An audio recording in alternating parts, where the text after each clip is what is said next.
अब अमित शाह ये दावा कर रहे हैं कि नहीं, भारत के मुसलमान के लिए ये बिल लाया गया, उनके फ़ायदे के लिए बिल लाया गया। मोदी जी कहते हैं कि उनको पंचायत छाप से निकालने के लिए बिल लाया गया। भैया ये बिल भारत के मुसलमान कभी स्वीकार ही नहीं करेगा। बात सिर्फ मस्जिद मदरसा का नहीं है, या सिर्फ कब्रिस्तान का नहीं है, चूँकि ये बिल संविधान के खिलाफ है। आर्टिकल 14, 15, 20, 25, 26, 29 का उल्लंघन।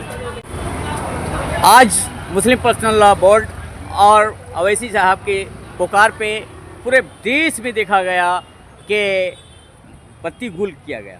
सारे लोग एक आवाज़ पर लब्बैक कहा और हर तरफ हर जगह से सोशल मीडिया के माध्यम से दिखाया गया कि पूरा अंधेरा ही अंधेरा है, जो इस बात का दलील दे रहा है कि लोग वक्फ बिल को रिजेक्ट करना चाहते हैं। क्या कहिएगा आज के इस कामयाब प्रोटेस्ट को, साइलेंट प्रोटेस्ट को? ये सबसे पहले तो अल्लाह ताला का बहुत बहुत शुक्रिया है कि अल्लाह ताला ने ये पैगाम को भारत के कोने कोने तक पहुंचाया है, क्योंकि अगर अल्लाह नहीं चाहता तो इतना कामयाब प्रोटेस्ट नहीं होता। आज भारत में, वेस्ट बंगाल में, गुजरात में, महाराष्ट्र में, अलग अलग राज्यों में बहुत भयंकर प्रोटेस्ट हुआ। पूरा जो एक एरिया था पूरा काला हो गया।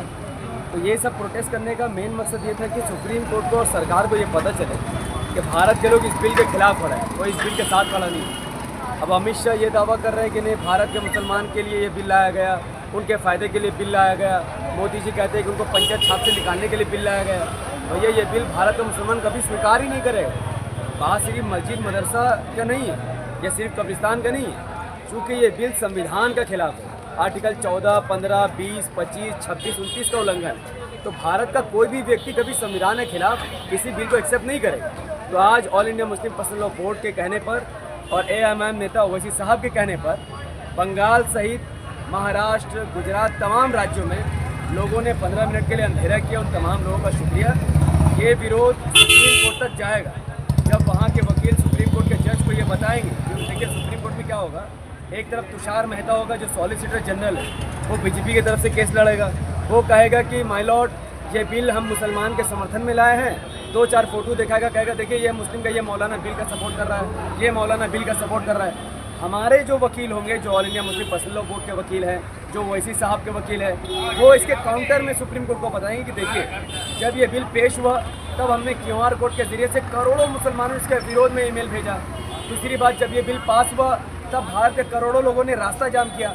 आज जब पहलगाम में आतंकी हमला हुआ है, देश एक चुनौती से जूझ रहा है, तो उसके लिए all India Muslim personal law board और ओवैसी साहब के कहने पर करोड़ों लोगों ने अपने दुकान और मकान में बत्ती बंद करके इसके खिलाफ एहतिजाज किया है, जो इस बात का सबूत है कि हम इस बिल के खिलाफ है, ना कि इस बिल का साथ है। तो जिन लोगों ने भी अपने दुकान और मकान में बत्ती बंद किया है, उनकी बहुत बड़ी कुर्बानी है। उनका जो नुकसान हुआ है उसकी भरपाई बेशक अल्लाह करेगा। इसकी वजह से अगर अल्लाह ताला चाहेगा और सुप्रीम कोर्ट वक्फ बिल को अगर निराधार बताकर पूरा ख़त्म कर देगा, तो आपके छोटे से विरोध की वजह से आपका कब्रिस्तान, आपका मस्जिद, आपका मदरसा बच जाएगा। तो ये बहुत बड़ा विरोध था जो भारत के लोगों ने किया है। तो आप सबको शुक्रिया जिन्होंने इस विरोध में हिस्सा लिया, घर के और दुकान के लाइट को बंद किया। आप सबका बहुत बहुत शुक्रिया। आप देखते हैं जो होगा अल्लाह माने। ये वक्फ अमेंडमेंट एक्ट जो बिल पास हो गया, ये मुस्लिम लोगों के लिए था, लेकिन यहाँ पर देखा गया कि जो सेकुलर माइंड के लोग थे वो भी बत्ती गुल कर दिए। उन लोगों को क्या कहिएगा? देखिए, मैं बार बार ये बात कहता हूँ कि ये बिल मुसलमानों के खिलाफ नहीं है, ये बिल संविधान के खिलाफ है। मोदी जी यही चाहती है, BJP सरकार यही चाहती है कि देश में एक नैरेटिव फैले कि ये देखो मुल्लों को टाइट करने के लिए ये बिल लाया, मुसलमानों के खिलाफ ये बिल है। नहीं, ये बिल संविधान के खिलाफ है। आर्टिकल 14, 15, 25, 26, 29 क्या कहता है? Freedom of religion. आपका धार्मिक आज़ादी है, आप जैसे नमाज़ पढ़ना पड़े, जैसे निकाह करना करें, जैसे अपने प्रॉपर्टी को संभाले, जैसे अपने मस्जिद को संभाले। सरकार को ये अलाउड नहीं है कि वो इस पर दखल दे। अभी ये बिल लाकर ये दखल दे रहे हैं। तो भारत के मुसलमान इसलिए इस बिल का विरोध नहीं कर रहे कि सिर्फ कब्रिस्तान या मस्जिद। भाई 2 कौड़ी का ज़मीन के लिए हम लोग सड़कों पर नहीं है। बात को समझिए, मुसलमान दान करने वाला है। अच्छे को मुसलमानों ने दान किया है, किसी मंदिर को ज़मीन दान किया है, किसी और गिरजाघर को मुसलमानों ने ज़मीन दान किया है। दो ज़मीन BJP खा लेगी तो भी मुसलमान बोले जाते खुश है तो खुश रहो। बात संविधान की। इस बिल के आने से देश को कमज़ोरी पैदा हो रही है, इस बिल के आने से संविधान पर खतरा पैदा हो रहा है। इसीलिए मुसलमान ये जो लड़ाई लड़ रहा है ना, ये मस्जिद मदरसा बचाने के लिए नहीं लड़ रहे हैं, हम लोग संविधान बचाने के लिए लड़ रहे हैं। क्योंकि मेरा मानना है कि अगर हम देश और संविधान बचाएंगे तो मस्जिद अपने आप बच जाएगा। तो लड़ाई हमें देश बचाने के लिए लड़नी है, संविधान बचाने के लिए लड़नी है, ना कि मस्जिद मदरसा बचाने के लिए लड़नी है। अगर कोई मुसलमान कहेगा इस्लाम खतरा में है, मुसलमान खतरा में है, तो BJP को फ़ायदा होगा। तो हम पढ़े लिखे समाज से आते हैं, हमें पता है बीजेपी क्या चाहती है, हम उसके उलट बात करेंगे। बीजेपी ये बिल इसलिए लाई है क्योंकि आपके मस्जिद छीने नहीं, बीजेपी इसलिए बिल लाई है क्योंकि बीजेपी के पास 15 लाख नहीं है देने के लिए। बीजेपी इसलिए ये बिल लाई है क्योंकि बीजेपी के पास 2 करोड़ रोजगार नहीं है हिंदू भाइयों को देने के लिए। बीजेपी इसलिए बिल लाई है क्योंकि बीजेपी के पास नोटबंदी का कोई कारण नहीं है। तो जितने फेलियर बीजेपी के हो रहे हैं उतना वो मुसलमानों के खिलाफ कानून बना रहे हैं। तो मुसलमानों को सब्र से काम लेना चाहिए, बीजेपी की राजनीति को समझनी चाहिए और ये ध्यान देना चाहिए कि आपके साथ कौन खड़ा है और कौन आपके खिलाफ खड़ा है। और वेस्ट बंगाल की सरकार से मैं ये रिक्वेस्ट करूंगा कि आप जल्द से जल्द असेंबली में एक रेजोल्यूशन लाइए और कहिए कि ये बिल को हम यहाँ लागू नहीं होने देंगे।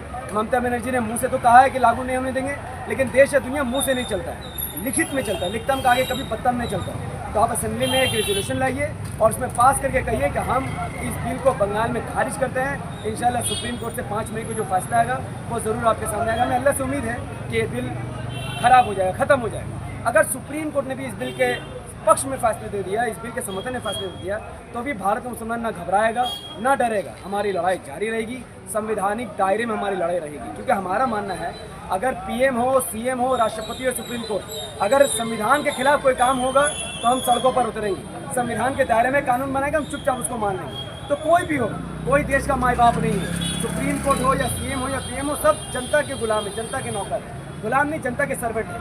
ये देश संविधान से चलेगा, ना कि किसी के कट्टरपन मनमानी से।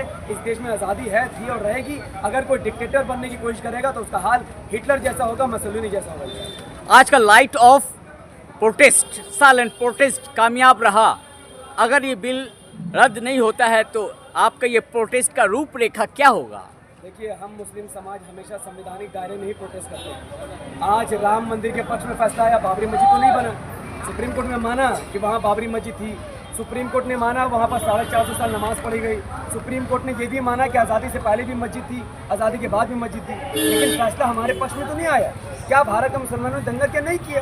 तो सुप्रीम कोर्ट का फैसला हम लोग मानते हैं, सम्मान करते हैं। क्योंकि वो बात 2 ज़मीन की थी, एक ज़मीन की बात थी तो हम लोगों ने जानी थी, लेकिन अब बात संविधान की। तो अगर सुप्रीम कोर्ट संविधान के खिलाफ फैसला करता है तो हम भारत के मुसलमान संवैधानिक तरीके से इसका विरोध करेंगे, रास्ता जाम करेंगे। पूरा प्रोटेस्ट संवैधानिक दायरे में होगा।